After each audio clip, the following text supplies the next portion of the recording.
ప్రేమగల తండ్రి, కృపగల దేవ, ఈ ప్రతికూలమైన వాతావరణంలో మరింత అనుకూలతను మాకు దయచేస్తండి. మీ వాక్యాన్ని వినడానికి మీరు ఇచ్చిన ఈ సమయాన్ని బట్టి మీకు స్తుతులు, స్తోత్రములు తండ్రి. మరికొన్ని విలువైన సంగతులు మాతో మాట్లాడండి.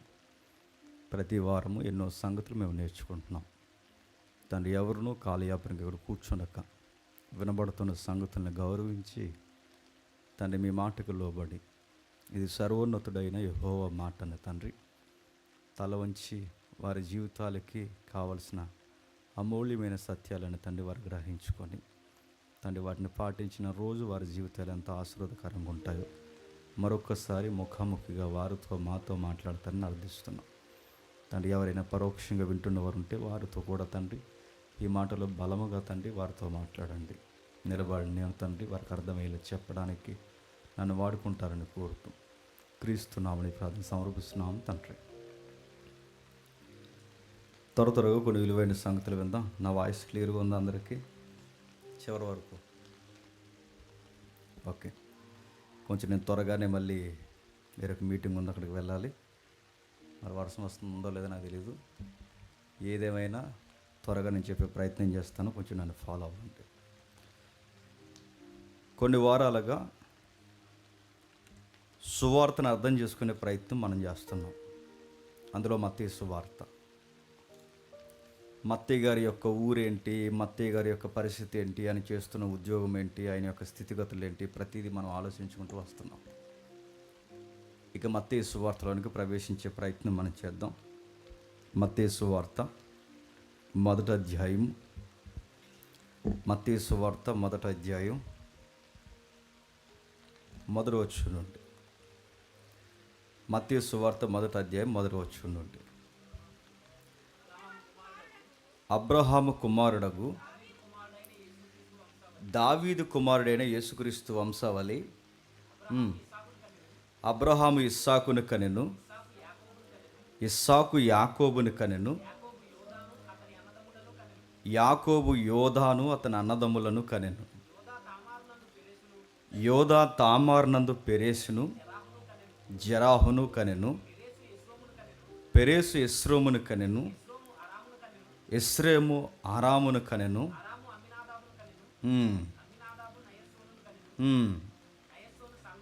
అని చెబుతూ 6వ వచనం మనం చివరికి వెళ్దాం.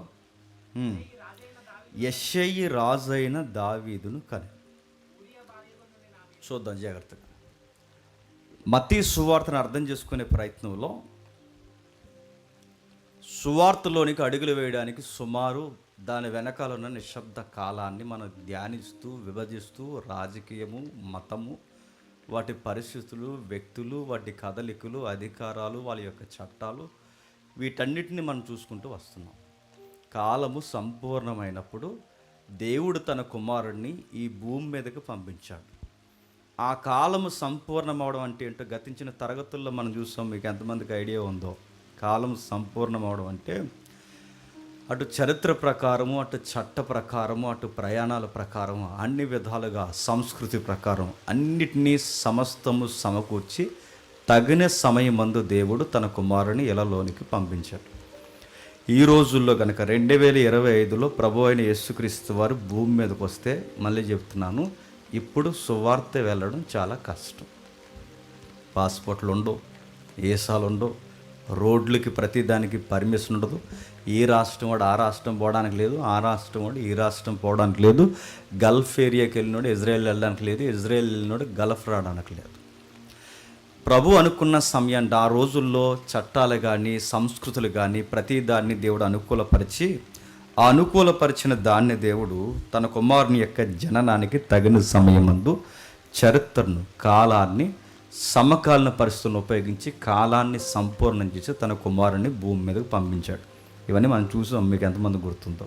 అయితే ఇలాంటి పరిస్థితుల్లో తన కుమారుడు భూమి మీదకి వచ్చే సమయానికి, అంటే రాజు భూమి మీదకి వచ్చే సమయానికి, ఈయన రావడానికి కావలసిన ఒక వంశవృక్షం ఉంది అంటున్నాడు. ఆయన ఊరకే పరిచయం చేయట్లేదు.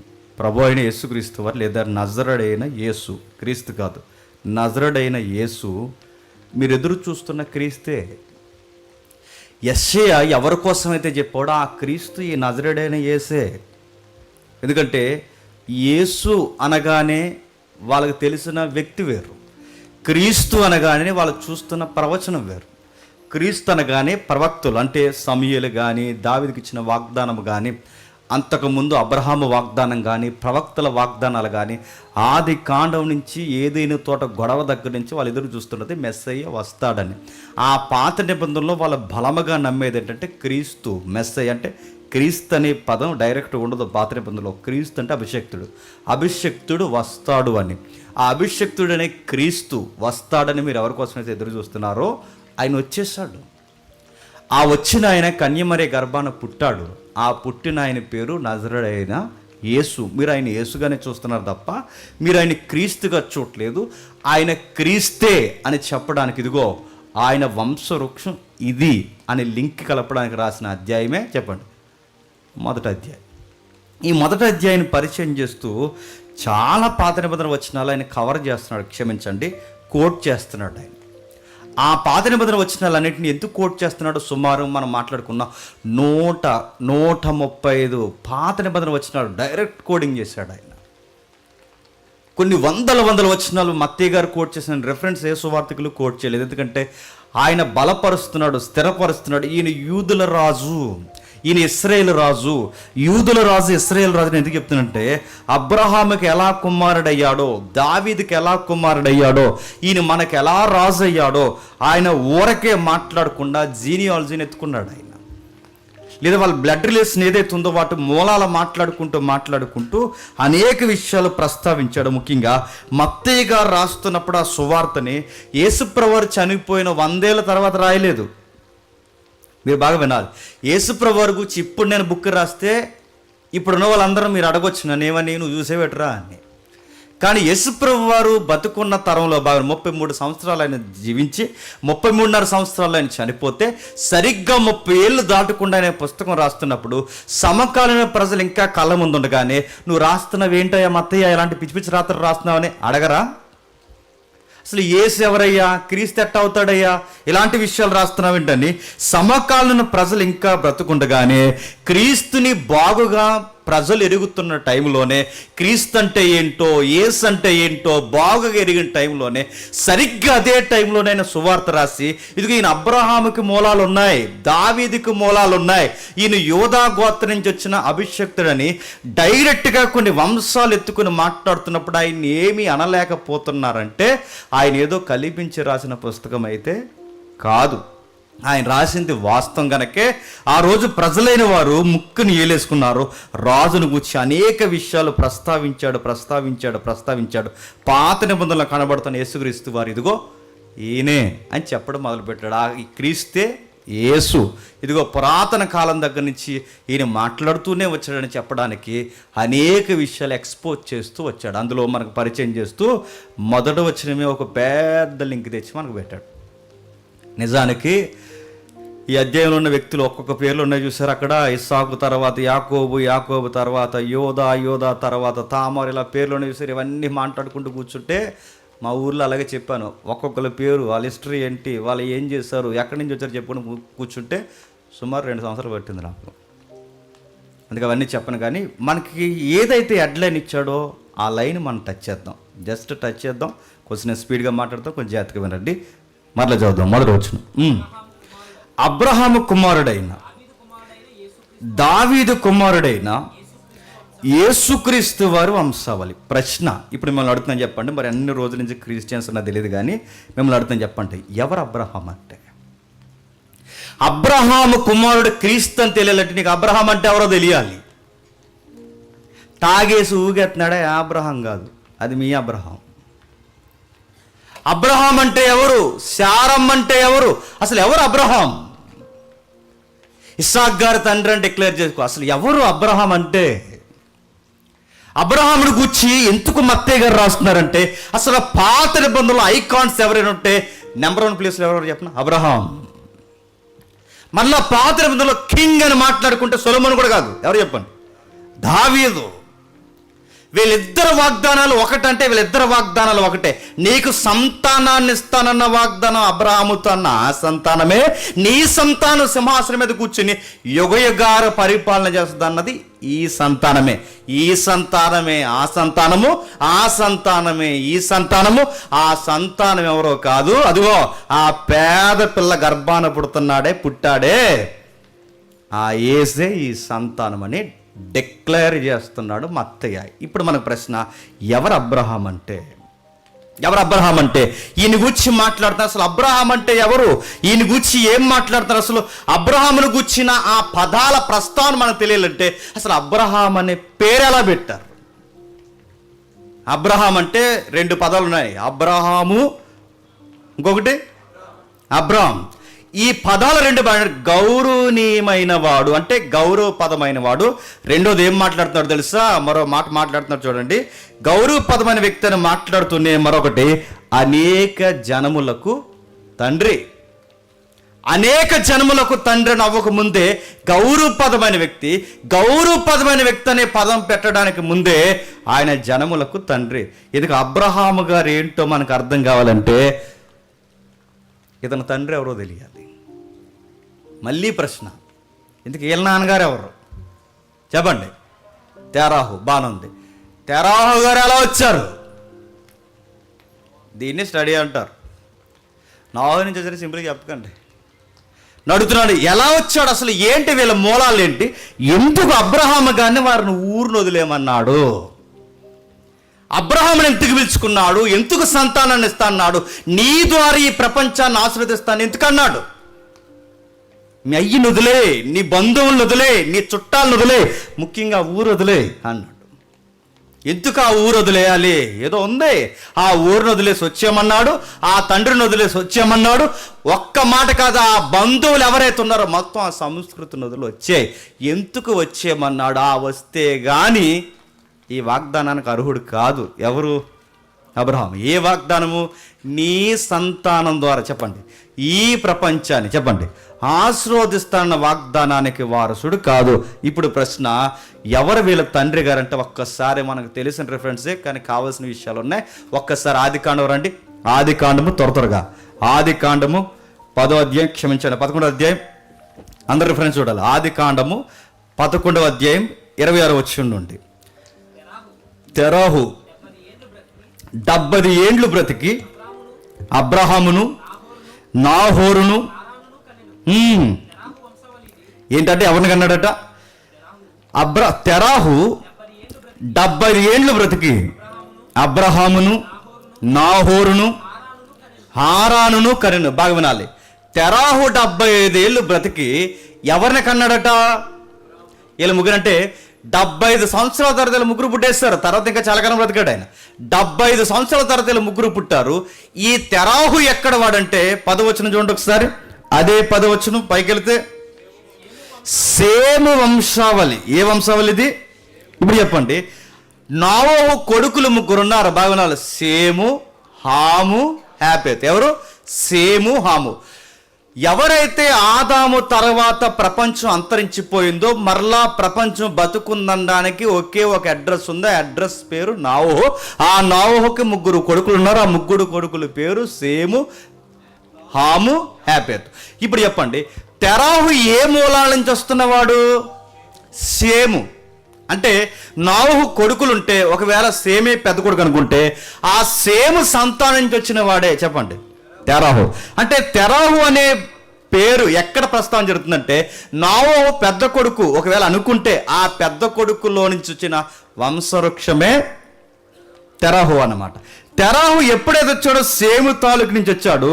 నోవహు తర్వాత నోవహు తర్వాత ఆదాముకి తర్వాత నోవహు వస్తే నోవహు తర్వాత మనకు కనబడుతుంది అబ్రహాం. అయితే అబ్రహాంకి మూలం ఎవరంటే సేము. ఈ సేము తర్వాత వచ్చిన ఎవరంటే తెరాహు.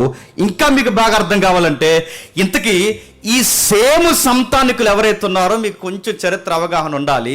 అరారాతు కొండ మీద వాడ ఆగిపోయింది తెలుసు కదా. అరారాతు కొండ మీద ఎప్పుడైతే వాడ ఆగిపోయిందో ఆ కిందికి దిగిన తర్వాత నాగరికతలు అభివృద్ధి పొందాయి. మీకు చాలాసార్లు మీకు చెప్పాను. ఆ నాగరికతలు కిందకు అభివృద్ధి పొందాయి, కిందకు వచ్చాయి, నదీ పరివాహక ప్రాంతాల గుండా కిందకు వచ్చారు. ఆ రోజుల్లో కొండకు దగ్గరగా ప్రపంచంలో జీవనదులుగా ఏదైనా తోట నుంచి పారుతున్న అతిపెద్ద 2 నదులు యూఫ్రటీస్, టైగ్రిస్. ఈ యూఫ్రటీస్, టైగ్రిస్ నాటినే హిద్దుకేలు, ఫరాతు అంటారు. ఈ హిద్దుకేలు, ఫరాతునే మనకి హిస్టరీలో మెస్సొపొటేమియా అంటారు. ఈ మెస్సొపొటేమియా ఏరియాకి ఈ సేమ్ సంతతి లేదా ఈ నావో సంతతి అన్నవారు ఈ స్నోప్ గ్రౌండ్ గుండా వాళ్ళు దిగిపోయి, ఈ ఆటవాళ్ళు ప్రాంతం గుండా దిగిపోయి వాళ్ళ నాగరికతను ప్రారంభించారు. అయితే ప్రారంభించారు కానీ నది దగ్గరకు వచ్చిన తర్వాత వీళ్ళు యెహోవా కన్నా ఖగోళాన్ని ఆరాధించడం ప్రారంభించారు. ఏంటట? ఖగోళాన్ని. నేను లేని విషయాన్ని ఏం చెప్పట్లేదు, కొంచెం అర్థం చేసుకునే ప్రయత్నం చేయండి. ఎప్పుడైతే ఈ సేమ్ సంతానం ఖగోళాన్ని బాగా ఆరాధిస్తున్నారో వీళ్ళందరూ ఖగోళంలో వీళ్ళకి బాగా అట్రాక్షన్గా కనబడింది ఎవరంటే చంద్రుడు. ఎవరు? చంద్రుడు. అంటే వీళ్ళు చంద్రదేవుని ఆరాధికుల అబ్రహాము గారి యొక్క ఫ్యామిలీ అంటే చరిత్ర చెబుతుంది, బైబిల్ చెప్తుంది. నిజంగానే వీళ్ళ నక్షత్రాలని, చంద్రుడిని ఎక్కువ పూజించారు. తెరాహు అనే పేరుకి అర్థం ఏంటో తెలుసా? తెరా అంటే తెర అనగానే దైవిక అని అర్థం. రెండో పదం అహే అనగానే చంద్రుడు. ఇప్పుడు చెప్పండి, తెరాహు అనే పేరుకి అర్థం ఏంటి చెప్పండి? చంద్రదేవుడు. ఎవరు? తెరాహు గారు. అంటే అబ్రహాము గారి యొక్క నాన్నగారి పేరు ఏంటంటే చంద్రుడు. రారా చంద్రుడు అని కాదు, గుర్తుపెట్టుకోండి. చంద్రుడు అంటే ఆయన చంద్రుడి పేరు. ఇప్పుడు చంద్రుడి పేరు పెట్టుకున్నారంటే అహే అనేది చంద్రుడు, ఎర అనేది లేదా తెర అనేది ఆయన పేరుకు వస్తించే దైవికమైన పదం. ఇది దక్షిణ అరబిక్ వర్డ్స్ అనమాట. ఇప్పుడు దక్షిణ అరబిక్ ఉంది చూస్తారా? ఆ ఏదైతే ఈ దక్షిణ అరేబియా ప్రాంతాన్ని బేస్ చేసుకుని పదాల కురుపులో తెరాహుని ఏమని పిలుస్తారంటే చంద్రదేవుడు అని పిలుస్తారు. ఇప్పుడు చెప్పండి, వీళ్ళు చంద్రదేవుడే కాదు, వారు చంద్రుడిని బాగా ఆరాధించేవారు. ఎవరన్నారు ఈ మాట? ఒకసారి యెహోషువ గ్రంథం తీయండి. ఒకసారి యెహోషువ గ్రంథము 24వ అధ్యాయం. యెహోషువ గ్రంథం 24వ అధ్యాయం. యెహోషువ గ్రంథం 24వ అధ్యాయం 2వ వచనం. యెహోషువ గ్రంథం 24వ అధ్యాయం 2వ వచనం. యెహోషువ జనులందరితో ఇట్లా, నేను ఇశ్రాయేలీయుల దేవుడైన యెహోవా చెప్పినదేమనగా,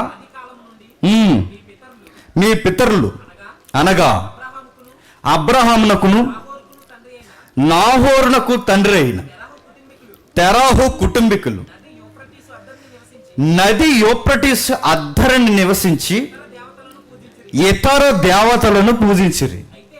ఎవరిని పూజించారట? నది ఆవల. ఇక్కడ బాగుంది, నది ఆవల. మీకు కొన్ని బైబిల్లో బ్రాకెట్లు ఇచ్చాడు, కొన్ని బైబిల్లో బ్రాకెట్లు ఇవ్వలేదు. మీకు ఇచ్చాడా? ఏ నది అది? యూఫ్రటీస్ నది. అంటే ఈ యూఫ్రటీస్ నది ఆవల. ఇప్పుడు బాగుండాలి. యూఫ్రటీస్ నది మీకు ఒకసారి మ్యాప్ చూద్దాం, ఎందుకంటే మంచిది. ఒకసారి మ్యాప్లోకి వెళదాం. ఒకసారి అబ్రహాం ప్రయాణం చేసిన ప్రదేశాలను ఒక మ్యాప్ అని చూడండి, బైబిల్ మ్యాప్. ఆ మ్యాప్లో మీకు కనబడుతుంది చూడండి. నది ఆవలనగానే మీకు కనబడుతుంది చూడండి. ఏదైతే మనకు కనబడుతుందో ఫరాతు హిద్దుకేలు. అంటే ఈ ఫరాత్ అనే పేరు మీకు కనబడుతుందా? మ్యాప్ ఉందా? ఓకే, చూడండి ఒకసారి. మీకు ఏదైతే అబ్రహాం ప్రయాణం చేసిన ప్రదేశాలు ఉందో యారో మార్క్ తిప్పుతున్నాడు చూడండి. ఆ యారో మార్క్ దగ్గర కనబడుతున్న ఫరాత్ ఏదైతే ఉందో ఆ ఫరాతే యూఫ్రటీస్. బైబిల్ పేరు ఫరాతు. ఇప్పుడు మనకు కనబడుతున్న ట్రెండ్లో యూఫ్రటీస్. ఆ యూఫ్రటీస్ నదిని అలా కిందకు వస్తే నది ఆవల ఊరుంది. ఆ ఊరు పేరే ఊరు. ఆ ఊర్లో వాళ్ళు ఎవరిని ఆరాధిస్తున్నారట? ఇతర దేవతలను ఆరాధిస్తున్నారు. ఇప్పుడు ప్రశ్న, ఇతర దేవతలు అనగానే ఎవరా దేవుళ్ళు? చంద్రుడు. చెప్పండి, నక్షత్రాలు. చంద్రుడిని, నక్షత్రాలని వారు ఆరాధించారని మనం ఎట్లా చెప్పగలం? వాళ్ళ పేరేంటి చెప్పండి? చంద్రుడు. తెరాహు పేరేంటి చెప్పండి? చంద్రుడు. పైగా వాళ్ళ చంద్రుడిని ఆరాధించడం చెప్పడానికి ఏమన్నా అడ్రస్లు మనకు కావాల్సిన హిస్టరీ లేదా జాగ్రఫీ ఏమైనా ఉందంటే ఉంది. ఆ ఊరు పేరును చూస్తారు. ఆ ఊరి యొక్క ఒక ఊహా చిత్రం ఒకటి ఉంటుంది. ఒకసారి మీరు చూడండి. ఆ ఊరు ఎలా ఉందో ఒకసారి మీరు చూస్తే మీకు అర్థమైపోద్ది. ఒక పెద్ద జిగ్రాడ్ ఉంటుంది అక్కడ, అంటే ఒక పెద్ద కట్టడం. ఆ రోజుల్లో చంద్రుడిని, నక్షత్రాల్ని ఆరాధించడానికి 2 అతిపెద్ద కేంద్ర స్థానాలు ఉండేవట. అదే చూసారా, కనబడుతుంది. ఇదేదో వేసుకొచ్చిన సెట్ అనుకోకండి, గుర్తుపెట్టుకోండి.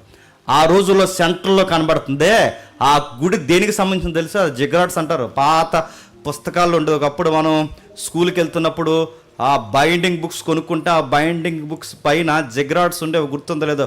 అప్పుడు బుక్స్ మీద నాలెడ్జ్ పెంచడానికి ఇలాంటి ఇమేజ్లు ఇప్పుడు దరిద్రం అంతా వస్తున్నాయి ఇప్పుడు బుక్స్ మీద, మీరు చూస్తున్నారు లేదో. ఒకప్పుడు ఏ పుస్తకాలు కొన్నా, స్కేల్ కొనుక్కున్నా, చివరికి ఆ బాక్స్ కొనుక్కున్నా పిల్లలకు ఒక జీకే ఏదో అర్థమయ్యేలాగా ఏదో ప్రింట్ చేసి ఇచ్చేవారు. ఇప్పుడు ఇంగ్లీష్ బొమ్మలు ఎక్కువైపోయినాయి. ఆ జిగ్రాడ్స్ అప్పుడు ఉండే, అప్పుడు ఏంటి ఎలా ఉందన్న చూసేవాళ్ళు, అది ఇదే గుర్తుపెట్టుకోండి. ఆ జిగ్రాడ్ ఏదైతే ఉందో అది మీరు చూడండి. ఆ జిగ్రాడ్ దేనికి సంబంధించిందంటే చంద్రుని ఆరాధిస్తాడు. చంద్రదేవుని గుడి ఊరు మధ్యలో ఉంటుంది. మిగిలిన చిన్న చిన్న మీకు కనబడుతున్నాయి చూసారా, అదంతా ఊరు అన్నమాట. ఆ ఊర్లో ఎక్కువ ఏం ఆరాధిస్తారంటే దేవుడిని, అంటే చంద్రుడిని దేవుడిగా ఆరాధిస్తారు. మీకు శారమ్మ పేరుందా? మీకు ఆ సౌండ్ మీరు ఇంటికి స్టడీ చేయండి. శారమ్మ పేరు కూడా చంద్రుని బట్టి వచ్చిన పేరే. అందుకే దేవుడి పేర్లు మారుస్తున్నాడు, వాళ్ళకేం మార్చాడు వాళ్ళ పేర్లు. అబ్రహాం పేరు ఎందుకు మార్చాడు, శారమ్మ పేరు ఎందుకు మారుస్తున్నాడు, వాళ్ళ డెఫినేషన్ ఎందుకు మార్చాడు, వాళ్ళ మూలాలు. ఎందుకంటే అబ్రహాము గారి యొక్క వైఫ్ శారమ్మ కూడా ఏ ఫ్యామిలీలోది? ఈ తెరాహ కుటుంబంలోది కదా. తండ్రి ఒక్కడే, చెప్పండి, తల్లులు వేరుగా, తండ్రి ఒక్కడే, తల్లులు వేరు. అందుకే వీళ్ళ పేర్లు కానీ, హారాన్ని కానీ, వీళ్ళ పేర్లు కానీ అన్ని దేవుళ్ళ పేర్లు, దేవతల పేర్లు అన్నమాట. అందుకే దేవుడి పేర్లు మారుస్తాడు వాళ్ళకి. అయితే ఆ ఊరిని మీరు చూడండి, అదిగో చూడండి, ఎక్కడ మీరు చూడండి, ఆ గుడి ఫేమస్ అయిపోయి ఉంది ఆ రోజుల్లో. ఆడికి వస్తారు, బలులు ఇస్తారు, వాళ్ళకి కావాల్సిన నైవేద్యాలు అర్పిస్తారు, ఇంకా ఏవైతే ఉన్నాయో అవన్నీ చెల్లించడమే కాదు, ఆ గుడి చుట్టూ వారి గోపురాలు, వాళ్ళ కార్యక్రమాలు జరిగినా ఏం జరిగినా ప్రతిదీ ఆ ఊరిలో ఉన్న గుడితోనే ముడిపడి ఉంటుంది. ఇంత దారుణంగా వారి నక్షత్రాలని వీటిని ఆరాధించారు. పైగా తెరాహు గురించి ఇంకా ఇన్ఫర్మేషన్ మనకి ఏమైనా ఉందంటే కొంచెం చెప్తాను, జాతక వినండి, నేను త్వరగా ముగించే ప్రయత్నం చేస్తాను. ఆదాము నుంచి నోవహు వరకు 10 తరాలు. ఎన్ని? ఆదాము నుంచి నోవహు వరకు 10 తరాలు. నోవహు నుండి అబ్రహాం వరకు 10 తరాలు. నోవహు నుంచి తెరాహు 9వ తరం వాడు. నా మాట మీకు అర్థమవుతలేదు. నోవహు నుంచి తెరాహు 9వ తరం అయితే ఆదాము నుంచి తెరాహు 19వ తరం వాడు. అంటే సుమారు 20 తరాలు అబ్రహాముకి. ఈయన 19వ తరం. ఈ 19వ తరంలో ఈయన సరిగ్గా మీరు గమనిస్తే ఆ 11వ అధ్యాయం చదువుతుంటే ఒక విచిత్రమైన మూమెంట్ మనకు కనబడుతుంది. చూడండి ఒకసారి. అదే ఆదికాండం 11వ అధ్యాయం 31వ వచనం. అదే ఆదికాండం 11వ అధ్యాయం 31వ వచనం. తెరాహు తన కుమారుడుగా అబ్రహామును, తన కుమారుని కుమారుడగు అనగా హారాను కుమారుడగు లోతును, తన కుమారుడుగా అబ్రహాము భార్య అయిన శారాయన తన కోడల్ని తీసుకొని కానానుకు వెళ్ళుటకు కల్దీల ఊరని పట్టణంలో నుండి వాడితో కూడా బయలుదేరి ఆరాను మట్టుకు వచ్చి అక్కడ నివసించిన. జాతకు వినాలి, ఇప్పుడు బాగా వినండి. కానానుకు రమ్మని పిలిచింది ఎవరినండి? దేవుడు చెప్పాలి, అబ్రహాముని. మరి కానానుకు తెరాహు ఎందుకు బయలుదేరుతున్నాడండి? కొంచెం హిస్టరీ ఉంది, అది హిస్టరీలో కామెంటే. తీసుకునే వాళ్ళు తీసుకోండి, తీసుకోలేము తీసుకోకపోయినా పర్లేదు, దానివల్ల ఒరిగిపోయేది ఏం లేదు. కానీ ఈయన బయలుదేరింది కానాను ప్రాంతానికి. ఈయన బయలుదేరింది దేనికంటే దేవుడు పిలిచాడని కాదు. అసలు ఈయన యెహోవా దేవుడినే నమ్మడు, యెహోవా దేవుడినే పూర్తిగా ఎరగడు. యెహోవా దేవుడిని పిలిపే ఎవరికి లేదు చెప్పండి? తెరాహుకు లేదు. అసలు తెరాహుకి యెహోవా యొక్క పిలుపుకి సంబంధమే లేదు. అసలు లోతుకే సంబంధం లేదు గట్టిగా మాట్లాడుకుంటే. అసలు దేవుడు పిలిచింది ఎవరిని? అబ్రహాముని. మరి ఈయన ఎందుకు బయలుదేరుతున్నారు? హిస్టరీలో కామెంట్ ఉంది. ఆ కామెంట్ని గురించి మెడ్రాస్ అనే ఒక బుక్ ఉంది. అంటే యూదులు బైబిల్ మీద పరిశీలించి కొన్ని మర్మగర్భంగా ఉండిపోయిన విషయాల్ని క్రోడీకరించి రాసిన పుస్తకం పేరే మెడ్రాస్ అంట, లేదా మెడ్రాస్ ఏదైతే ఉందో పురాతనమైన పుస్తకాన్ని గురించి ప్రస్తావిస్తా. దీని గురించి చాలా పొంకాల పేజీలోనే మీరు ఏదైతే చదువుకోండి. అందులో ఒక కామెంట్ మీకు చదువుతాను, జాతకమేనండి. అబ్రహాము గారు పుట్టిన సమయానికట, అందులోనే హిస్టరీ చెప్తున్నాను. అబ్రహాం గారు పుట్టిన సమయానికట అప్పటికే నిమ్రోదు నడుస్తున్నాడు, మీకు తెలుసుగా, వాడి పరిపాలన నడుస్తుంది. అబ్రహాం గారు పుట్టే సమయానికి నిమ్రోది పరిపాలన జరిగిస్తున్నప్పుడు నిమ్రోదికి చరిత్ర ప్రకారం చూస్తే నిమ్రోదికి చీఫ్ జనరల్గా పనిచేస్తున్నాడు ఎవరు? తెరాహు. అంటే మీరు తెరాహ్ అనగానే ఏదో వయసు అయిపోయిన పెద్ద ఆయన అనుకోకండి. ఆయనకు ఒక బెటాలియన్ ఉంటే, ఎవరికి నిమ్రోద్కి ఒక పెద్ద బెటాలియన్ ఉంటే, ఆ బెటాలియన్లో జనరల్ పవర్లో నడుస్తున్నది ఎవరంటే తెరాహు. ఇది యూదుల హిస్టరీ చెప్తుంది, నేను చెప్తున్నది కాదు. వాళ్ళ హిస్టరీ ప్రకారం అంతా బాగా నడుస్తుంది. ఈ ఏదైతే ఊరనే టౌన్ కానీ, పైన నినేవే ప్రాంతాలు కానీ, ఇంకా పైకి పోతే కొన్ని ప్రాంతాలు కానీ, ఈ నిమ్రోద్ అనేవాడికి ఏంటంటే ఇవి కావాల్సిన జంట నగరాలు లాంటివి అన్నమాట. వారికి కావాల్సిన సమకాలీన రాజధానులు. ఈ రాజధానిని, ఈ టౌన్ని ఫామ్ చేసింది ఎవరు? 10వ అధ్యాయం అదేగా చెప్తుంది. 10వ అధ్యాయంలో నిమ్రోదే ఫామ్ చేశాడంటే బబులోన్ని కానీ, అసూరు సామ్రాజ్యాన్ని కానీ మొత్తం ప్రారంభించింది ఎవడు? వీడే. ఎప్పుడైనా నిమ్రోద్కి వచ్చి ఇంకా మనం డీప్గా మాట్లాడుకుందాం, మనకు స్టడీ వచ్చినప్పుడు. సరే, పక్కన పెట్టండి. అయితే ఈ నిమ్రోదు సరిగ్గా ఆయన కింద, నిమ్రోదు కింద ఈయన జనరల్గా పనిచేస్తున్నప్పుడు సరిగ్గా ఆ టైంలో కొడుకు పుట్టాడు. ఎవరికి? జనరల్కి. ఎవరు జనరల్? ఎవరు? తెరాహు. ఆ కొడుకు పేరే అబ్రహాం. అప్పుడు పేరు ఎట్లేదు. ఈ అబ్రహాం గారు పుట్టే సమయానికి ఆ ఏరియాలో వీళ్ళు దేన్ని ఆరాధిస్తున్నారు ఎక్కువగా? చెప్పాలి, చంద్రుడిని. వీళ్ళకి శుభం జరిగినా, అశుభం జరిగినా, ఏ కార్యక్రమం జరిగినా డైరెక్ట్ ఎక్కడ చూస్తారు చెప్పండి? చంద్రుని చూస్తారు, ఖగోళం చూస్తారు. అబ్రహాం గారు పుట్టే సమయానికి, ఆ పైకి చూసే సమయానికట, అబ్రహాం పుట్టిన సమయానికి సరిగ్గా అదే టైంలో ఒక నక్షత్రం తూర్పు నుంచి వచ్చి, వాళ్ళనే హిస్టరీ బుక్స్ చెప్తున్నాను, ఇది ఎక్కడుందని నన్ను సీరియస్గా అడగండి, బుక్ పేరు చెప్తున్నాను. మెడ్రాస్ బుక్లో ఉంది ఇదంతా. మద్రాస్ కాదు, చెప్పండి, మెడ్రాస్. ఆ బుక్లోని హిస్టరీ, యూదుల చరిత్ర. ఎప్పుడైతే అబ్రహాం గారు పుట్టిన ఆ పుట్టికి ఒక నక్షత్రం పుట్టి, తూర్పు నుంచి ఒక నక్షత్రం పుట్టి, సరిగ్గా 4 వైపుల నుంచి వస్తున్న పెద్ద 4 నక్షత్రాలని ఈ తూర్పు నుంచి వచ్చిన నక్షత్రం మింగేసిందంట. అప్పుడు వాళ్ళు డిసైడ్ అయ్యారట, ఏమనంటే మా కొడుకు ఈ ప్రపంచానికి ఆశీర్వాదకరమైన అధికారి కాబోతున్నాడని దేవుడు మాకు చూపిస్తున్నాడు. మా కొడుకు పుట్టే సమయానికి ఒక నక్షత్రం పుట్టి 4 దిక్కుల నుంచి వచ్చిన నక్షత్రాలను మింగేసిందంటే మా కొడుకు కూడా ఈ 4 దిక్కులకి ఆశీర్వాదకరంగా, చెప్పండి, మారిపోతాడని నమ్ముకొని అప్పుడు పేరెట్టుకున్నారట. ఏమని? అది ఆ పేరుకి అర్థం. అలా వచ్చింది ఆ పేరు. అయితే ఆ పేరు అలా పెట్టినప్పుడు ఈ సౌండ్ ఆడికి వినబడింది. ఎవడికి? ఆ తిక్కలోడు అన్నాడుగా, ఎవడు? నిమ్రోద్. ఏంటి అంటే, మా కొడుకులు ప్రపంచాన్ని పరిపాలించరు, మీ కొడుకే ప్రపంచాన్ని పరిపాలించేస్తాడని వీడి వార్త విన్న తర్వాత వీడు అసూయ పడిపోయి ఈ జనరల్కి కమాండ్ చేసి అన్నాడట, నీ కొడుకుని నా దగ్గర తీసుకురా, నీ కొడుకుని దేవుడికి బలించేస్తా అన్నాడట. అప్పుడు చిన్న కథ చెప్పాడు. నేను చెప్పట్లేదండో, గూగుల్లో ఉంది హిస్టరీ, నేను చెప్పట్లేదు. కాబట్టి మీరు స్క్రీన్ షాట్లు ఎత్తుని తీసుకొని తర్వాత చదువుకోండి. జేమ్స్ ఇలా చెప్పాడు, బైబిల్లో ఏందని మళ్ళీ నా సీరియస్గా నా వైపు చూడకండి, హిస్టరీ చెప్తున్నాను. అయితే వారు ఏరైతే అప్పుడు ఆ నిమ్రోది పిలిచాడట, పిలిచి ఏమన్నాడంటే, అరే అబ్బాయి, మీ అబ్బాయిని ఇచ్చే, రేపు పొద్దున మా అబ్బాయి పరిపాలించాడు ఈ ప్రపంచాన్ని, వాడి పరిపాలన ద్వారా ఈ ప్రపంచం అంతా ఆశీర్వాదకరంగా ఉండాలి, మీ అబ్బాయి ద్వారా ప్రపంచం ఆశీర్వాదకరంగా ఉండడం ఏంటని అడిగాడట. అడిగితే అప్పుడు చిన్న కథ చెప్పాడట. ఎవరు? తెరాహు. అయ్యా, మీకు చిన్న కథ చెప్తాను. ఆ కథ ఏంటంటే, దేవుడు అనేవాడు ఆశీర్వదించి విలువ పెట్టి కొనలేని ఒక గుర్రాన్ని దేవుడు నాకు అనుగ్రహిస్తే, ఆ గుర్రాన్ని ఎవడో వచ్చి డబ్బులు ఇస్తానరా, ఆ గుర్రాన్ని నాకు ఇచ్చే అంటే, దేవుడిచ్చిన బహుమానమైన గుర్రాన్ని డబ్బులకి నేను ఇచ్చేస్తే నన్ను తెలివైన అంటాడా, తెలివి తక్కువ అంటారు రాజా అని అడిగాడు. ఎవరిని? నిమ్రోదిని.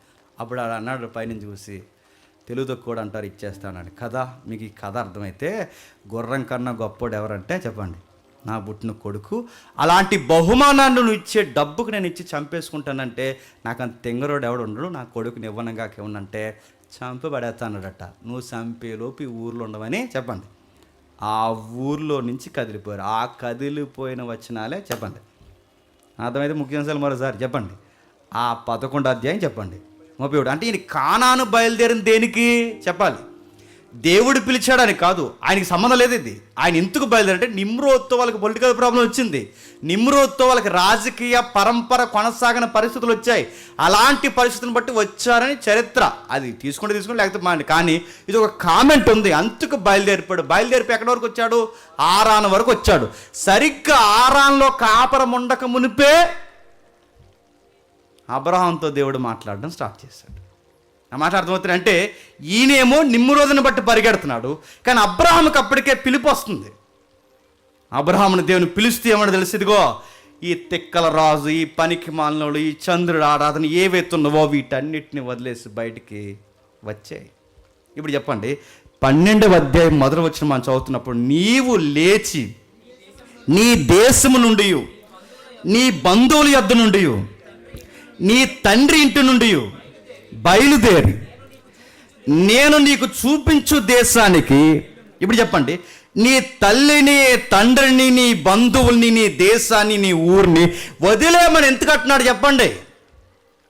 ఆ ఊరు రాజు మంచోడు కాదు, లేదా ఆ పరిపాలన చేస్తున్న అధికారులు మంచోళ్ళు కాదు, ఇంకా అక్కడున్న ఆరాధనలు మంచివి కాదు, ఆ సంస్కృతి మంచిది కాదు. బిడ్డలు పుడితేనేమో నక్షత్రాల వైపు చూస్తారు, బిడ్డలు పుడితేనేమో బలి వైపు చూస్తారు. ఆ కనబడుతున్న నక్షత్రాలకి, చంద్రుడికి ఆరాధన స్థలాలు కట్టి నీ పిల్లల్ని మీరే చెప్పండి బలిస్తారు. నీ పిలుపు ఏంటో నీకు అర్థం కావాలి అంటే ముందు ఆ ఊరిని వదిలే, నీ బంధువులను వదిలే, నీ తండ్రి ఇంటి వారిని వదిలే. ఇప్పుడు చెప్పండి, దేవుడు సెల్ఫీస్గా నీ కుటుంబాన్ని అంతటా వదిలేసి నా దగ్గరికి వచ్చాయని చెప్పట్లేదు. నువ్వు వాళ్ళని వదలకపోతే బాగుపడవు. ఎందుకంటే మీ కుటుంబంలో ఉన్నవారు మీ పిల్లలు చేసేదంటే నది ఆవల ఆ దేవతల్ని ఆరాధిస్తారు తప్ప నిజదేవుడు ఏంటో మీకు తెలియదు. నోహు ఆరాధించిన దేవుడు ఎవరో మీకు తెలియట్లేదు. అబ్రహాముగా నువ్వు ఆరాధించాల్సిన దేవుడు ఎవరో నీకు తెలియట్లేదు. అంతకుముందు ఆదాము దేవుడు ఎవరో నీకు తెలియట్లేదు.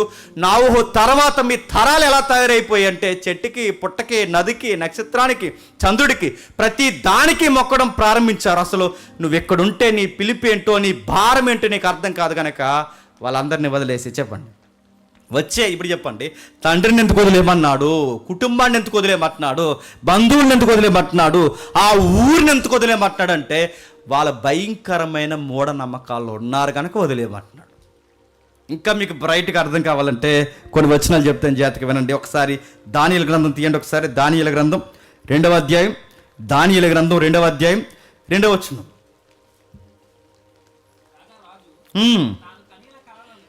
తాను కనిన కలలను తనకు తెలియచెప్పుటకై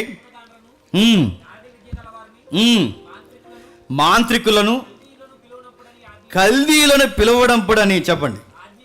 ఎవరట? కల్దీలు. ఇప్పుడు చెప్పండి, తెరాహు ఎవడు? ఎబ్రీడా? తెరాహు ఎవరు? యూదుడా? ఇప్పుడు రెండు కాదు, తెరాహు ఎబ్రీడు కాదు, చెప్పండి తెరాహు యూదుడు కాదు. మరి ఎబ్రీడు యూదుడు కాకపోతే తెరాహు యొక్క అడ్రస్ ఏంటి? కల్దేడు. ఇప్పుడు బాగా వినాలి, కల్దీలు ఎక్కడి నుంచి వచ్చారు? సేమ్ ఉన్నాడుగా, ఆ సేమ్ సంతానం నుంచి వచ్చిన ఒక తెగే కల్దీలు. ఈ కల్దీలు బాగా పెరిగిపోయింది ఎక్కడంటే ఊరు ఉంది చూసారా, ఆ ఊరు ప్రజెంట్ దాన్ని ఏమంటారంటే ఇరాక్ అంటారు. ఇప్పుడు చూసారా ఇరాక్, ఈ ఇరాక్ ఏరియాలో ఇప్పటికీ కల్దీలు ఉన్నారు. పశ్చిమ పీరియడ్ చెప్పిన ఇప్పటికీ ఈస్ట్ చర్చెస్ ఏవైతున్నావో, తూర్పు చర్చిలు అంటే తూర్పు సంఘాలు ఏవైతున్నావో, ఈ తూర్పు సంఘాల్లో ఎప్పటికీ అజమాయిషీ ఎవరిదో తెలుసా? కల్దీల్ది. గమ్మత్తని చెప్పిన, అసలు తోమా గారు సంఘ పరిపాలన కొరకు, ప్రాంతాల సర్వీస్ కొరకు ఆయన ప్రయాణం చేస్తున్నప్పుడే కల్దీలు ఎదురయ్యారట సంఘాల్లో. చరిత్ర ఇదంతా. అంటే కల్దీలు ఏం చేసేవారు, అసలు వీళ్ళ యొక్క పరిస్థితి ఏంటంటే, కల్దీల గురించి చెప్తున్నా చూడండి. కల్దీలకి భయంకరమైన మూఢనమ్మకాలు ఎక్కువ. శకునాలు చూస్తారు. ఇప్పుడు చెప్పండి, సెకండ్స్, మినిట్స్, మంత్స్ ఏవైతే వీక్స్, ఇవన్నీ అంటే వారాలు కానీ, నెలలు కానీ, రోజులు కానీ, నిమిషాలు కానీ, ఏవైతే సెకండ్స్ మనకు కనబడి వీటన్నిటిని, వాటి మీద జ్యోతిష్యం చెప్పాలంటే వీటన్నిటికీ క్యాలెండర్ ఏంటి చెప్పండి? చంద్రుడు. నా మాటలు మీకు అర్థమవుతలేదు. చంద్రుని బట్టే నెలలు చూస్తారు, చంద్రుని బట్టే వారాలు చూస్తారు, చంద్రుని బట్టే రోజులు చూస్తారు, చంద్రుని బట్టే నిమిషాలు చూస్తారు, చంద్రుని బట్టే సెకండ్స్ ఏవైతున్నాయి ఇవన్నీ చూస్తారు. ఇప్పుడు చెప్పండి, వీటి కదలికలను బట్టి జ్యోతిష్యం చెప్తారు. ఇప్పుడు జ్యోతిష్యానికి మూలకలు ఎవరు చెప్పండి? కల్దీలు. వీళ్ళు తౌరమ్మని ఇప్పుడు తయారైపోయి మనకు యూనివర్సిటీ కడతా అంటారు. దేనికి? జ్యోతిష్యాన్ని. అసలు జ్యోతిష్యం అంటేనే ఒక ఫేక్, అది ఒక ఫేక్ కల్ట్ బ్యాచ్. అది ఆ జ్యోతిష్యానికి చెప్తుంది బైబిల్ ఏమంటుందో చూడండి. ఈ కల్దీలకి పని పాట లేదు. ఆ ఊరు అనే పట్టణంలో పెద్ద టెంపుల్ కట్టుకుని, ఆ ఊర్లో కట్టుకుని ప్రపంచానికి మేమే పెద్ద ఆశీర్వాదకరమైన మనుషులు అనుకున్నారు. ఈ రోజుకి ఆ చంద్ర దేవాలయం ఏమైపోయింది మీకు మ్యాప్లో చూసారుగా, వెలసెల్లిపోయినది. మట్టి దెబ్బ అయిపోయింది. ప్రజెంట్ ఒకసారి మీరు చూడండి, మట్టి దెబ్బ అయిపోయింది. ఆ రోజుల్లో ఆ ఊరికి పెద్ద ఆశీర్వాదకరమైన పట్టణం అది. ఆ పట్టణం ఈ రోజు ఎలా తగలడిపోయిందో మీరు చూడండి. ఇప్పుడు లేదది. కల్దీలందరూ రకరకాల మతాల్లోకి పోయారు, కల్దీలందరూ రకరకాల ప్రాంతాల్లోకి పోయారు. ఆ గుడే ప్రజెంట్ ఇదిగో ఈ గుడి. ఎప్పుడన్నా పాస్పోర్ట్ వస్తే డబ్బులు ఉంటే వెళ్ళి చూసిరండి. అదే ఇరాక్లో ఉంది ప్రజెంట్, అదే ఇరాక్లో ఉన్నది అదే. ఆ గుడి వాతావరణం ఎలా పోయింది. ఆ ఊర్లోనే ఉన్నాడు అబ్రహాం. ఆ ఏరియాలో ఉండేవాడు తెరాహు, ఆ ప్రాంతంలో ఉన్నారు వాళ్ళ కుటుంబీకులు, వాళ్ళ మూలాలన్నీ అక్కడవే. అందుకే దానియేలు కాలం వరకే కొనసాగుతున్నారు. పైగా బబులోను సామ్రాజ్యంలో బాబులోనియన్స్లో కీలకమైన వ్యక్తులు ఎవరైనా ఉన్నారంటే చెప్పండి, కల్దీలే. ఇప్పుడు చెప్పండి, తెరాహు దేనికి సంబంధించిన ఎబ్రీయుడు కాదు, తెరాహు యూదుడు కాదు. తెరాహు ఎవరు చెప్పండి? కల్దీయుడు. ఒకవేళ అబ్రహాం మారకపోతే కూడా అబ్రహాం దేనికి సంబంధించినాడు చెప్పండి? కల్దీయుడు. అబ్రహాం పిలిచిన పిలుపుని బట్టి వేరైపోయాడు. కానీ ఒకవేళ ఆయన ఏరు కాకపోతే, ఆయన జనరుత్పత్తి జరగకపోతే ఆయన కూడా కల్దీల లాంటి మసక బారిపోయిన లాంటి మూఢనమ్మకాల్లోనే అబ్రహాము కూడా బతికేసేవాడేమో. చాలా ఇతిహాసాలు ఉన్నాయి, చాలా రైటింగ్స్ ఉన్నాయి. వాటన్నిటి గురించి మనం మాట్లాడుకోవడానికి మనకి సరైన ఆధారాలు లేవు. కానీ మీకు ఓపుకుంటే తర్వాత చదువుకోండి. అక్కడ రాస్తున్న చూడండి, అదే 2వ అధ్యాయం 2వ వచనం ఒకసారి చదువుదాం. దానియేలు గ్రంథం. రాజు తాను కనిన కలలను తనకు తెలియచెప్పుటకై శకునగాండ్లను,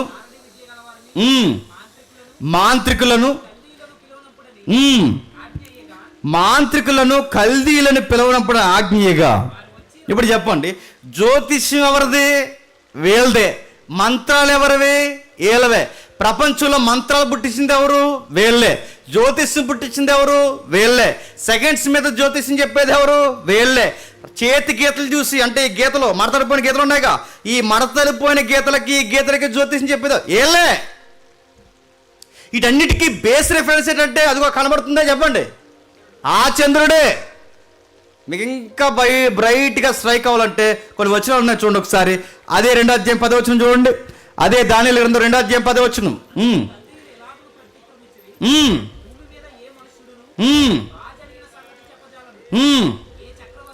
ఏ చక్రవర్తియు అధికారియు గారడి విద్య గలవాని యొద్దను కల్దీలి యొద్దను ఇట్టి సంగతి విచారింపలేదు. ఏం చెప్తాను చూడండి, కల్దీలు ఎలాగ ప్రత్యుత్తరించి భూమి మీద ఏ మనుషుడు రాజు అడిగిన సంగతి చెప్పజాలడు.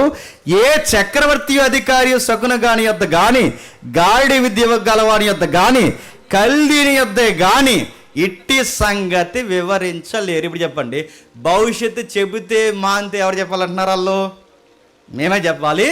భవిష్యత్తు సంగతులు ఎవరు మాట్లాడితే మేమే ఉంటాం. గీతలైనా కళ్ళైనా రాతలైనా ఏవైనా మొత్తం చూసి మాట్లాడితే మేమే తప్ప మా టౌన్ దాటిపోయే జ్యోతిష్యం ఎక్కడా లేదంటున్నారు వాళ్ళు. అంటే జ్యోతిష్యం పుట్టించింది వీళ్ళు, మంత్రాలు పుట్టించింది వీళ్ళు. మరో మాట చెప్తున్నానండి, ఈ మంత్రాలు జ్యోతిష్యం అరువు తెచ్చుకుని ఇక్కడ పుస్తకాలు రాసుకున్నదే వీరు. ఆ మాటలు మీకు అర్థమవుతలేదు. దీనికి మీకు కొన్ని ఇతిహాసాలు ఉంటాయి. ఆ ఇతిహాసాల్లో మంత్రాలకు సంబంధించిన సబ్జెక్ట్ ఉంటుంది. మీరు ఎప్పుడైనా ఈ కాంపిటేటివ్ ఫీల్డ్కి వెళ్తే దాని మీద జీకే బిట్లు జీకే కోసం అడుగుతారు, మీరు ఎప్పుడైనా చదవండి. దానికి ఒక పేరు ఉంటుంది, లైవ్లో చెప్పలేను. ఆ మంత్రాలకు సంబంధించిన ఒక సబ్జెక్టే ఉంటుంది. ఇవన్నీ మూలాలు ఎక్కడో చెప్పనా, కల్లీల దగ్గర నుంచి అరువు వచ్చినాయి. ఇంకా గట్టిగా మాట్లాడుకుంటే కొంచెం డైరెక్ట్ మనం మాట్లాడలేం. కానీ అసలు కొన్ని తెగలు ఇక్కడ వరకు వలస వచ్చాయంటే ఈ శకునాలు, వారాలు, మాంసాలు, మొఖాలు చూడ్డాలు, ఇలాంటి వ్యవహారాలన్నీ బాగా.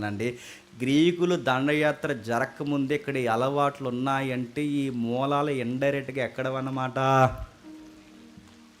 మన బ్యాచ్ అంతా తరహాగర్ తాలికలాగా ఉంది వ్యవహారం. మీరు చూస్తున్నారు లేదో, మీరు ఒప్పుకుని అందుకే ఒక మ్యాప్ ఉంటుందండి. మీరు ఎప్పుడైనా మన చర్చి కట్టిన పెద్ద మ్యాప్ పెడతాను, ఎవరు ఎక్కడి నుంచి వచ్చారన్నది. అది లిటరల్గా జోగ్రఫికల్గా పక్కా ఎవిడెన్స్. అది మీరు చూద్దరు. కానీ ఇవన్నీ మూలాలు అక్కడవే, అవి నరాల్లో పాతికిపోయాయి.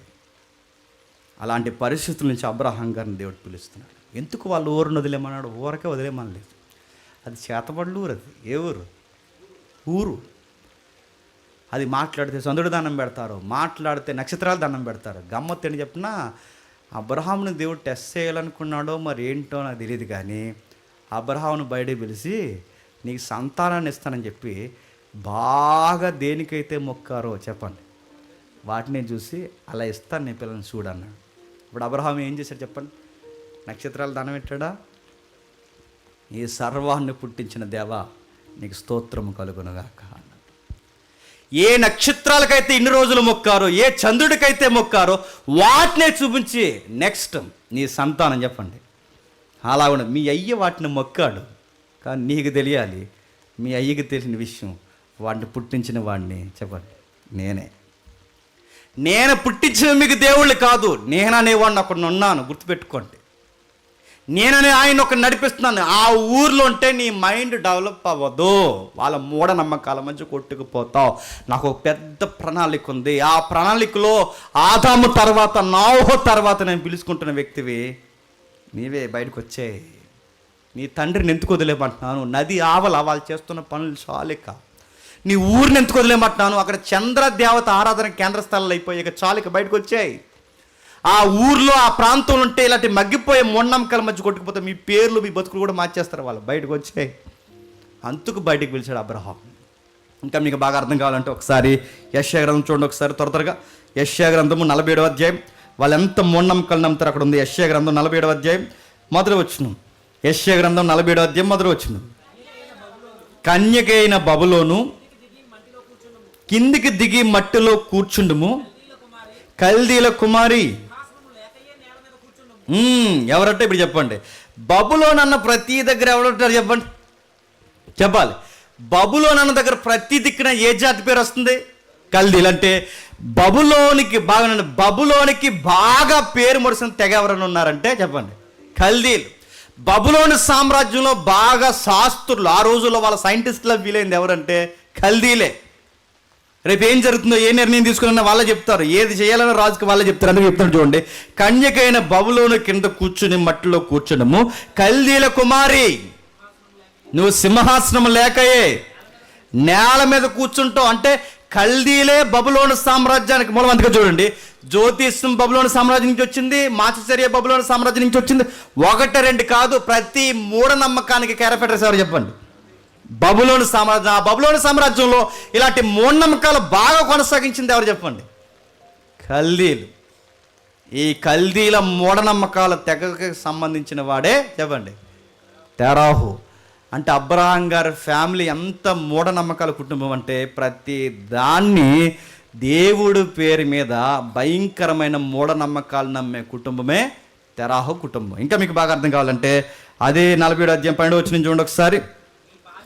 నీ బాల్యము నుండి నీ ప్రయాసపడి అభ్యసించిన, చూడండి, కర్ణ పిశాచ తంత్రాలు. అంటే ఇలా దయ్యాలతో కూడా ఇలా కాంటాక్ట్ ఉంటుంది అనమాట. ఎవరికి ఇంకా పనేం లేదు వీళ్ళకి, ఎవరికి? దయ్యాలతో. అంటే దయ్యంతో కాంటాక్ట్ పెట్టుకుని ఆ దయ్యం ద్వారా భవిష్యత్తు ఏడు తెలుసుకుని రేపు ఊరు వెళ్ళాలొద్దో దయ్యం చెప్తుంది అనమాట వీళ్ళకి. ఇలాంటి దరిద్ర ప్రాక్టీస్లు అన్నీ పుట్టించింది ఎవరు చెప్పండి? దయ్యాలతో మాట్లాడతారు, ముగ్గుల్లో కూర్చుంటారు, నిమ్మకాయల మీద నడుస్తారు. ఇవన్నీ ఎవరివే? వాళ్ళవే. రక్తాన్ని వలికిస్తారు, వాడి చెవులు కోస్తారు, వాడి పిచ్చి పనులని వాళ్ళవే. కర్ణ పిశాచం. అంటే వీళ్ళ కర్ణ పిశాచంతో కాంటాక్ట్ లేటంటే వీళ్ళకి దయ్యాలతో కాంటాక్ట్ అవుతారు, చంద్రుడితో కాంటాక్ట్ అవుతారు, నక్షత్రాలతో పరిశీలన ప్రారంభిస్తారు. ఇంకా నీ విస్తారమైన శకునం చూపుటకు నువ్వు నిలువు, ఒకవేళ నీకు అవి ప్రయోజనమగునేమో, ఒకవేళ నువ్వు మనుషుల్ని బెదిరిస్తాయేమో, నీ విస్తారమైన ఆలోచన వలన నీవు అలసి ఉన్నావు. జ్యోతిష్కులు, నక్షత్ర సూచకులు, నెలకొక జ్యోతిష్యం చెప్పుకునే మాచచర్య చెప్పువారు నిలవబడి నీ మీదకి వచ్చినవి రాకుండా నిన్ను తప్పించి రక్షింతురేమో ఆలోచించి. ఇప్పుడు చెప్పండి, వీటన్నిటిని అంటే మాచచర్య, పిశాచ తంత్రాలు, దయ్యాలతో మాట్లాడడం, విస్తారమైన శకునాలు, ఇంకా నక్షత్రాలు, జ్యోతిష్యము, ఇంకా ఏవైతున్నావో కొన్ని పదాలు, ఇంకా చాలా వచనాలు ఉన్నాయి. వీటన్నిటిని మనం చదువుకుంటూ వెళ్ళిపోతే ఈ ప్రతి మూఢనమ్మకానికి పెట్టిన పెద్దనల్లా నిలబడింది ఎవరంటే చెప్పండి, కల్దీలు. అలాంటి ఫ్యామిలీలో అబ్రహాం గారు పుడితే ఆ ఫ్యామిలీలో దేవుడు ఉండమంటాడో వచ్చేయమంటాడు చెప్పండి. ఈ మధ్య చాలామంది తగునమ్మా అని తయారయ్యి దేవుని నమ్ముకున్న తర్వాత కొన్ని కుదరవయ్యా, కష్టం, అలాంటి మూఢనమ్మకాలు మనం ఇన్వాల్వ్ అవ్వకూడదంటే మరి బంధువులను వదిలేమంటారు ఏంటండి అంట. నీకు అబ్రహాం గారి కన్నా బంధువులు ఏంటి నీకు?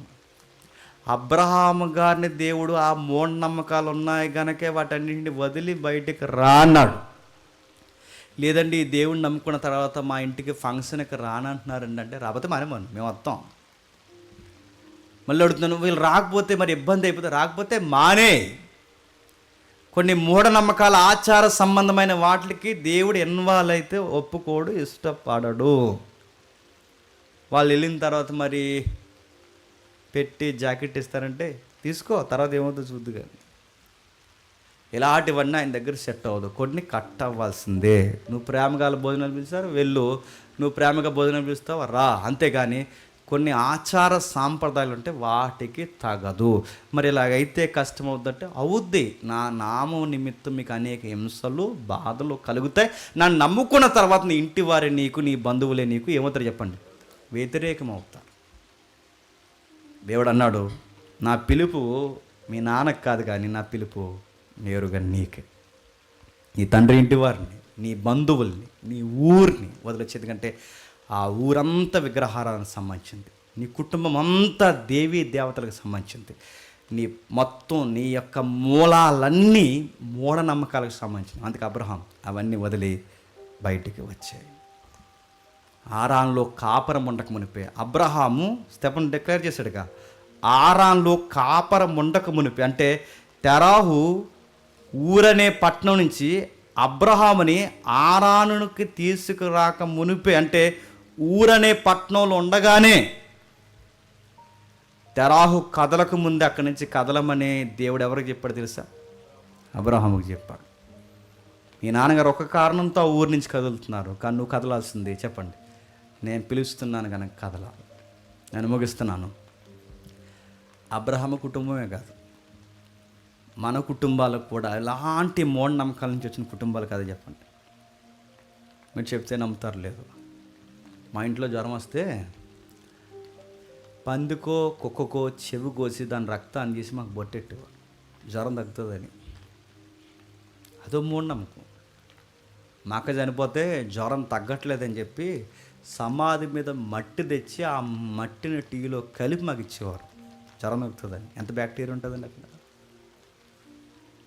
ఇలాంటి భయంకరమైన మూఢనమ్మకాల్లో మా కుటుంబాలు ఉన్నాయి చెప్పండి, మీ కుటుంబాలు ఉన్నాయి. జ్వరాలు వస్తే వైద్యుడి దగ్గర కన్నా బోస వైద్యుడి దగ్గరికి పోయాం, మనం పోలేదు చెప్పండి. జ్వరం వస్తే మెడిసిన్ కన్నా పైనుంచి కిందకి సెంబట్టుకుని దిష్టి తీస్తాం, మనం తీలేదు చెప్పాం. ఎండుమిరగాయలు దిష్టి తీస్తాం, నిమ్మకాయలు దిష్టి తీస్తాం. నేను అడుగుతున్నాను, ఈ దేవుడు నిన్ను పిలవకపోతే మీ పిల్లలు మీరు ఎంత చదువుకున్నా ఇప్పటికి ఎక్కడ కొట్టుకుపోతారు చెప్పనా? అదే మూఢనమ్మకాల్లో కొట్టుకుపోతారు. ఆ భయంకరమైన మూఢనమ్మకాల్లో ఉన్న అబ్రహాముని పిలిచిన దేవుడే ఈరోజు చెప్పండి నిన్ను నన్ను కూడా పిలుస్తున్నాడు. ఎక్కడ కోట్ చేశాడో రెఫరెన్స్ ఒకసారి చూడండి. ఎఫ్సీలకు రాసిన పత్రిక ముగిద్దాం. ఎఫ్సీలకు రాసిన పత్రిక 2వ అధ్యాయం. ఎఫ్సీలకు రాసిన పత్రిక 2వ అధ్యాయం మొదటి వచనం నుండి, మీరు మీ అపరాధముల చేతను పాపముల చేతను మీరు చచ్చిన వారై ఉండగా ఆయన మిమ్మల్ని క్రీస్తుతో కూడా బ్రతికించను. మీరు వాటిని చేయుచు వాయుమండల సంబంధమైన అధిపతిని అనగా అవిధేయులైన వారిని ఇప్పుడు ప్రేరేపించు శక్తిని అనుసరించి ఈ ప్రపంచ ధర్మం చొప్పున. బాగానండి, ఆ రోజు వాళ్ళ కర్ణ పిశాచ తంత్రాలను అనుసరించారు, మనం ఆ కర్ణ పిశాచ తంత్రాలను కొన్న దయ్యంగా అనుసరించాం. మనం వాడి శక్తులు నమ్మం, వాడి మూఢనమ్మకాలు నమ్మం, ప్రతిదాన్ని నమ్మం. ఇంత వాక్యం కూడా తెలిసి మళ్ళీ ఏం చేస్తాను చెప్పండి, కొన్ని చూసి చూడనట్టు చెప్పండి.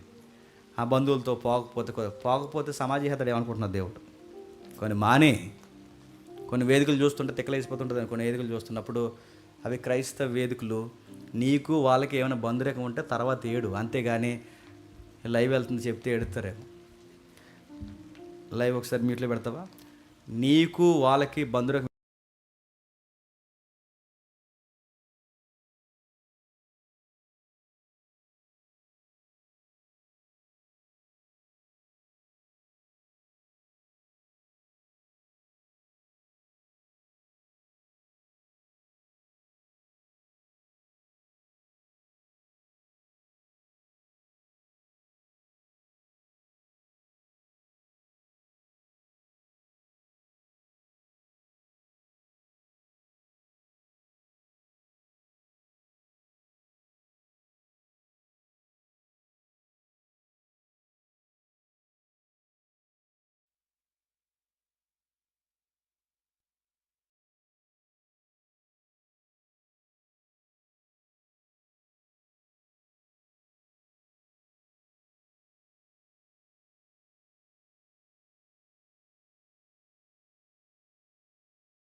నిష్క్రయం చూడు, ఇవన్నిటి చూడు, ఇదిగో ఈ సంతానాన్ని మీకు అనుగ్రహిస్తున్నాను. ఆ సంతానం నా సంతానమే కాదు, చెప్పండి, మీ సంతానం కూడా.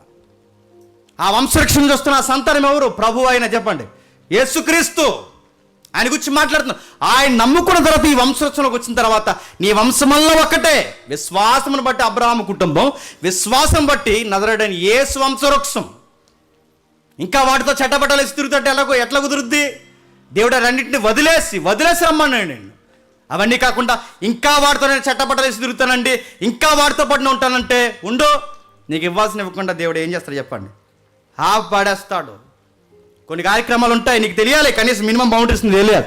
ఏటికి వెళ్ళాలో, ఏటికి వెళ్ళకూడదో, ఏటికి ఆగాలో, ఏటికి ఆగకూడదో, ఏటిలో చేయలు పెట్టాలో, ఏటిలో పెట్టకూడదో, ఎక్కడ నిలబడకూడదో, నీ కుటుంబంతో ఎక్కడికి పోవాలి, ఎక్కడికి పోకూడదో నీకు తెలియాలి. ఎక్కడి నుంచి బయటికి రావాలో, ఏ విషయాలు ఎదిరించాలో నీకు తెలియాలి. ఈ దేవుడిని నమ్ముకొని ఎంతకాలమైనా వాటిని నువ్వు ఎదిరించకపోతే ఇంకెందుకు? అందుకే ఆ రోజు చెప్తున్నాడు, అబ్రహాముకి చెప్పిన దేవుడు నీకు నాకు చెప్తున్నాడు, వదిలే, పటానికి బయటకు వదిలే. ఇలా వదిలేస్తే దేవుడు సెల్ఫీస్గా ఉన్నాడేమో అనుకుంటాడు. దేవుడిని అనుకుంటే దేవుడు అలా చూసుకుంటాడు. నువ్వు ఫీల్ అవ్వక, మధ్యలో నువ్వు రా. ఆయన పిలుస్తున్నాడు, కొన్నిటిని చెప్పాడు సీరియస్గా, వదిలేసి రా. వాటిని వదిలేసి రాకుండా ఇంకా వాటి బందరెక్కాను కొనసాగిస్తానంటే ఆయన ఇచ్చిన వాగ్దానానికి, వారసుడికి నువ్వు దూరం అవుతావు అనుకుంటున్నావు. మత్తయి లింక్ పెడుతున్నాడు, ఏమని చెప్పండి? పాత నిబంధన నుంచి పిలుచుకున్న అబ్రహాముని దేవుడు ఊరకే వదిలేలేదు, వాగ్దానం చేసుకున్నాడు. ఆ వాగ్దానం చేసుకున్న ఆ వాగ్దాన పుత్రుడికి ఆ అబ్రహామే సంతానం అయ్యాడు. గమ్మత్తని చెప్పిన, అబ్రహాము సంతానం క్రీస్తు కాదు కానీ, చెప్పండి, క్రీస్తు సంతానమే, చెప్పండి, అబ్రహాం. అది మత్తయి గారి పాయింట్ అక్కడ. అబ్రహాము సంతానం క్రీస్తు కాదు, క్రీస్తు సంతానమే, చెప్పండి, అబ్రహాం. దావీదు సంతానం క్రీస్తు కాదు, క్రీస్తు సంతానమే, చెప్పండి, దావీదు. మీరు చూడాల్సింది వీళ్ళిద్దరినే కాదు, వీళ్ళిద్దరే. ఈయన లేకపోతే వాళ్ళిద్దరు లేరు, ఈయనని బట్టే వాళ్ళిద్దరు ఉన్నారు. అందుకే అబ్రహాం ఎవరు అంటే, ఒక కల్దీల మూఢనమ్మకాల భయంకరమైన చేతబళ్ళు దయ్యాలతో మగ్గిపోయి నది ఆవల పిచ్చి నమ్మకాలతో కొట్టుకుపోతూ నక్షత్రాల్ని, చంద్రుడిని, సూర్యుడిని ఆరాధిస్తున్న, ఆధారాలు లేని పనికిమాలిన భక్తిలో కొనసాగుతున్న ఒక మగ్గిపోయిన కుటుంబం నుంచి పిలువబడిన, చెప్పండి, ఒక ఉన్నతమైన వ్యక్తే అబ్రహాం. ఆరనే కాదు, నేను నన్ను కూడా పిలిచాడు, గుర్తుపెట్టుకోండి. మన తాతలకు దేవుళ్ళు తెలియదు, మన దేవుడు తెలియదు. మన అయ్యలకి మన దేవుడు తెలియదు. మన ముందున్న వరకు మన దేవుడు తెలియదు. మనల్ని పిలుచుకున్నాడు.